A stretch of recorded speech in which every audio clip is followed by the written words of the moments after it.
ایاز صاحب، اس وقت جاری آپریشن میں کالعدم تنظیموں کے تحت چلنے والے سینکڑوں تعلیمی ادارے، صحت کے مراکز یا تو بند کیے جا رہے ہیں یا حکومت اپنی تحویل میں لے رہی ہے انہیں۔ ماضی میں بھی ہم نے اس طرح کے آپریشنز دیکھے ہیں۔ حکومت کے پاس ایسے وسائل ہیں کہ وہ ان اداروں کو چلا سکے؟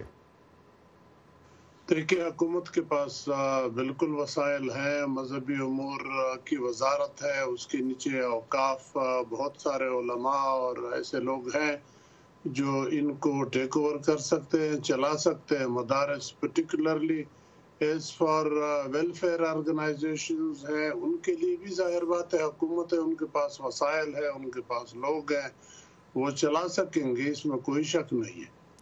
تو یہ وفاق المدارس کے تحت چلیں گے، اور اس کے ساتھ ساتھ آپ جس طرح سے کہہ رہے ہیں کہ جو ہیلتھ یونٹس ہیں، فار ایگزامپل جو صحت کے یونٹس ہیں، وہ منسٹری آف ہیلتھ کے پاس جا کے کام کر سکتے ہیں، لیکن اس سے پہلے ایسا ایکسپیرینس ہم نے کیا نہیں۔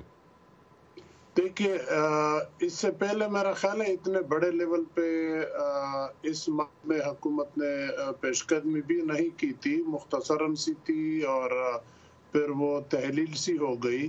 اس مرتبہ لگتا ہے، اب نیتوں کا علم تو اللہ کو ہے، لیکن ظاہراً تو لگتا ہے کہ اس مرتبہ جو عمران خان صاحب، ہمارے پرائم منسٹر صاحب، کہتے تھے کہ ہم اپنی سرزمین کو کسی کے خلاف استعمال کرنے نہیں دیں گے، تو لگتا ہے کہ اس سلسلے میں پیش رفت ہو رہی ہے۔ اور اگر تھوڑا سا ریکال کر لے تو ہماری اپنی جب پشاور والے اسکول پہ جب اٹیک ہوا تھا تو اس کے بعد نیشنل ایکشن پلان بنائی، جس میں سارے پارٹیز متفق تھے، حکومت وقت بھی اس وقت تھی، تو اس میں یہ فیصلہ کیا گیا تھا کہ ان کے خلاف ایکشن لیا جائے گا، لیکن بہرحال کئی وجوہات ہیں جن کے بنا پہ نہیں لیا جا سکا۔ لیکن اب ایک بات بہتر ہے کہ ملٹری اور سول یہ دونوں ایک پیج پہ اس لیے بھی ہیں کہ ابھی ہندوستان کے ساتھ جو ہماری جڑپ ہوئی، اللہ کرے وہ اب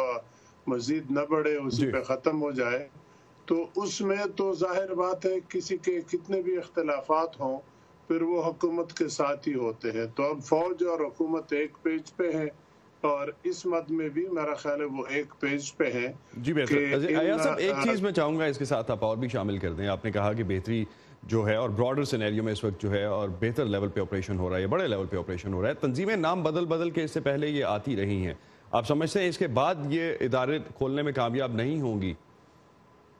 نہیں، اس کے دو ایک وجہ اور بھی ہیں۔ ایک تو ہمارا اپنا اندرون خانہ، اگر یاد ہو ہمارے پچھلے فارن منسٹر خواجہ آصف نے کہا تھا ببانگ دہل کہ ہمیں اپنا گھر بھی ٹھیک کرنا ہوگا، تو گھر کو ٹھیک کرنے کے لیے ایک تو بڑے پیمانے پہ کلیننگ کرنی ہوگی، اور پھر اس کو کسی اور نام کے نیچے اگر چلنے دینا ہے تو پھر اب آپریشن کی ضرورت کیا ہے؟ پھر تو ابھی آنکھیں بند کر لو، منہ دوسری طرف موڑ لو۔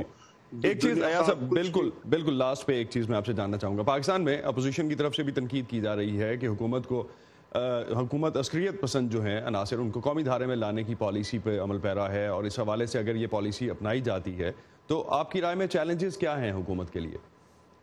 دیکھیں، چیلنجز تو کوئی خاص زیادہ نہیں ہے honestly if one looks at it impartially، کیونکہ حکومت ہے، حکومت کے ساتھ بہت سارے وسائل ہیں، ان کو سیاسی، اقتصادی، ہر ایک لحاظ سے مین سٹریم میں لایا جا سکتا ہے، ان کو مواقع دیے جا سکتے ہیں، لیکن اگر آپ ان کو تھوڑا سا بھی لیوریج دے دے کہ آپ جو چاہیں یا سوچیں اس پہ بھی ساتھ عمل کریں، پھر کام نہیں ہوگا۔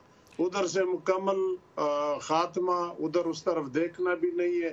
حکومت کی جو سیاسی پالیسی ہے، اقتصادی پالیسی ہے، اس میں آپ آ جائیں، پارٹی کو جوائن کر لے یا الگ پارٹی بنا لے۔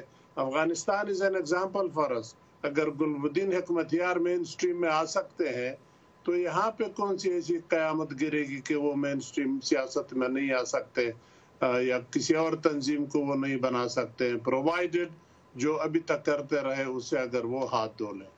بہت شکریہ ایاز صاحب آپ کا۔ ایاز وزیر ہمارے ساتھ تھے ناظرین، اور بات ہو رہی تھی کہ کس طرح سے پاکستان میں اس وقت جو کالعدم تنظیموں کے خلاف آپریشن ہو رہا ہے وہ سکسیس